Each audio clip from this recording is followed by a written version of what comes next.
अस्सलामु अलैकुम। हमारे आज का मौजू इस्लाम और ग़िज़ा के मुतल्लिक़ है। ग़िज़ा का फ़लसफ़ा इस्लाम में वैसे बहुत सादा है, लेकिन थोड़ा सा लंबा टॉपिक है, इसको एक दो नशिस्तों में लेंगे। तो सबसे पहले कुछ टिप्स आपको हलाल और हराम ग़िज़ा के बारे में अर्ज़ करना है। देखिए, इस्लाम बेसिकली तो सलामती का मज़हब है।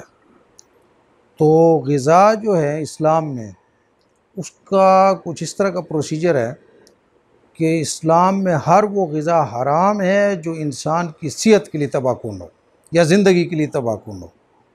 बस ये है मुख्तसर सी बात, क्योंकि इस्लाम में ग़िज़ा का मकसद है इसकी ज़िंदगी, इसकी सेहत। अब प्रोसीजर यूँ है कि ज़्यादातर इंसान जो है वो अपनी ग़िज़ा हासिल करता है ज़मीन से, बरी खुराक जिसको कहते हैं। और अब दिन ब दिन बढ़ रही है, समंदर से जो खुराक निकल रही है वो भी एक खुराक का ज़ख़ीरा बढ़ रहा है। फ़िज़ा में भी परिंदे वग़ैरह हैं, वो भी खुराक का एक बहुत बड़ा ज़रिया है। तो इन तीनों को अलग अलग ले लेते हैं। हम ये कहते हैं कि इंसान मिट्टी से बना है। अब इस जो ज़मीन से जो खुराक भी निकलती है उसकी तीन ग्रेडेशन कर लेते हैं। हर वो चीज़ जो ज़मीन में उगती है, इंसान मिट्टी से बना है, मिट्टी से जो चीज़ भी निकलती है वो हलाल है। फिर ये जो मिट्टी से निकलने वाली चीज़ों को खाकर जो मखलूक बनती है वो भी हलाल है। और इस दूसरी जो नंबर दूसरे ग्रेड पर जो मखलूक है, इसको खाकर जो मखलूक बनती है वो हराम है। यानी नबातात जो है वो हलाल हैं। फिर चरिंद परिंद जो है, जो इसको चरिंदे जो इसको खाने वाले हैं नबातात को, वो भी हलाल हैं। और वो बहीमा जो दरिंदे हैं जो फिर इनको खा के बनते हैं वो हराम है। अब इस सारे सिनेरियो में बात यह है कि असल जो मकसूद है वो इंसान की हयात और इंसान की सेहत और तंदुरुस्ती है।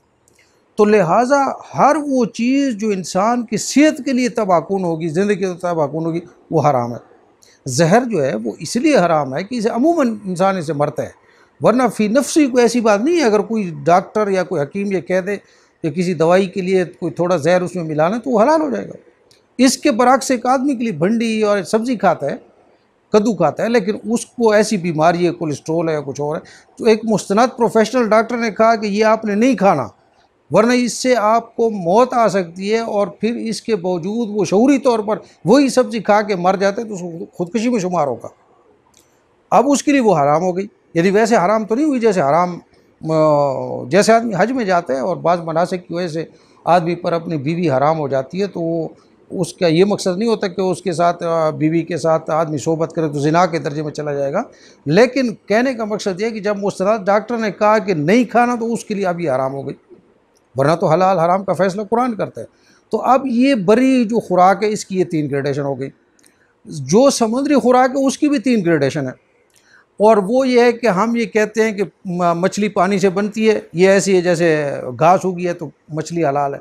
मछली को खाने वाली मछली जो दूसरी कैटेगरी में है वो भी हलाल है, जैसे कि चरिंदे हैं। और अलबत्ता वो समुद्री मखलूक जो बहीमा में है, मगरमच्छ है जो शिकार करते, शार्क मछली है जो इंसानों का, अब वो हराम हो गई। इसी तरह फ़िज़ा में भी ऐसी है।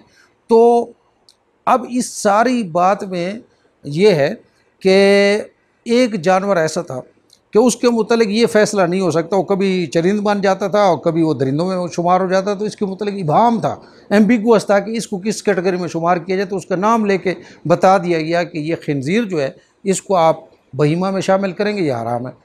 और अगर फिर आइंदा भी कोई ऐसा जानवर नज़र आए जिसमें ये कन्फ्यूजन हो कि वो चरिंदों में है या दरिंदों में है, तो उसको दरिंदों में शुमार कर दिया जाए। इसके अलावा बाकी यह है कि इंसान के तीन वजूद हैं। एक इंसान का मादी वजूद है, एक इंसान का असाबी निज़ाम है, अकली वजूद है, एक इंसान का नूरानी वजूद है। तो इस पर ज़रा हम किसी और नशिस्त में बात कर लेंगे। फ़िलहाल आप इस बात को समझ लीजिए कि जो चीज़ें ये तीन ग्रेडेशन में हो गई हैं। अब इसी तरह ये रेंगने वाले रेप्टाइल्स जो हैं, अब रेप्टाइल्स में आप देख लीजिए कि गोह जो है बड़ा करीबुल मंज़र किस्म का जानवर, छपकली की तरह होता है। अरब के सहराओं में गोह पाई जाती थी। तो गोह चूँकि सब्ज़ी खाती है, मिट्टी खाती है, बस वो हलाल है। वो चरिंदों में, वो सांप भी जो मिट्टी खाते हैं वो हलाल होंगे, वो सांप जो दरिंदे हैं वो हराम हो जाएंगे। परिंदों में भी ऐसा है, जो दरिंदे हैं वो हराम हो जाएंगे। तो दरिंदों में ये असल यानी उस तरफ हम जाएंगे। और इसके अलावा समुद्री मखलूक में भी बात चीज़ें जो अर्ज़ कर दी हैं वो इसी तरह हैं। तो फ़िलहाल इतना काफ़ी है कि ये 3 चीज़ें आप समझ लीजिए कि फ़र्स्ट ग्रेड में जो चीज़ ज़मीन से उगे, कोई तबीब या डॉक्टर उसको अगर नहीं कह रहा मुज़र सेहत, तो बस ठीक है, वो आपके लिए हलाल है। और इसी तरह इनको खाने वाले चरिंदे, अगर बशर्ते कि आपकी हेल्थ के लिए मसला नहीं, वो हलाल है, और दरिंदे हराम हैं। तो बाकी बातें इंशाअल्लाह अगली नशिस्त में कर लेंगे। अस्सलामु अलैकुम वरहमतुल्लाहि वबरकातुहू।